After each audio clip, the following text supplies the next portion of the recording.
নমস্কার। আমি পাপ্পু সিং, সিং কনসালটেন্সি, টালিগঞ্জ, কলকাতা থেকে বলছিলাম।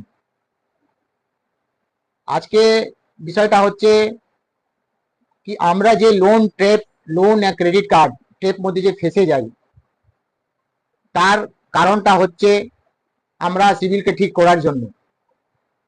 কেন?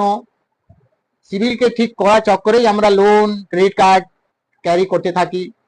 এর জন্য আমাদের কি হয়, আমরা একটা পর একটা লোন কার্ড ক্যারি করতে করতে আমরা লোন অ্যান্ড কার্ড ট্রেপ মধ্যে ফেসে যাই।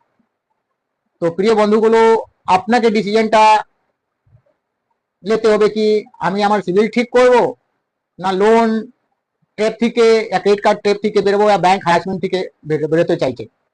এটা আপনার ডিসিশন আছে, আপনি ডিসিশন নিতে পারবেন। কেন, প্রবলেমস আপনার আছে, সবার কথা শুনবেন, মगर ডিসিশন আপনিটা নেবেন। তো अगर আপনি লোন কার্ড ট্রেপ থেকে বেরোতে চাইছেন, তো দেরি না করে সার্চ করুন Singh consultancy, Tollygunge, number 1 debt settlement consultancy in Kolkata service. আমাদের নিজস্ব চেম্বার আছে, আমরা এই লাইনে 20 বছর থেকে আছি। আমাদের কোনো রেজিস্ট্রেশন কনসালটেন্সি ফিস লাগে না, আমরা কোনো অনলাইনও কাজ করি না। আবার আপনার দরকার আছে, প্রয়োজন আছে, আপনি মিট করতে চাইছেন, ম্যাটারকে সেট আউট করতে চাইছেন, তো দেরি না করে আপনি আমাদের কাছে আসুন, যোগাযোগ করুন। আমি আশা করি আপনার এই প্রবলেম থেকে আমি মুক্তি করাতে পারব। ধন্যবাদ।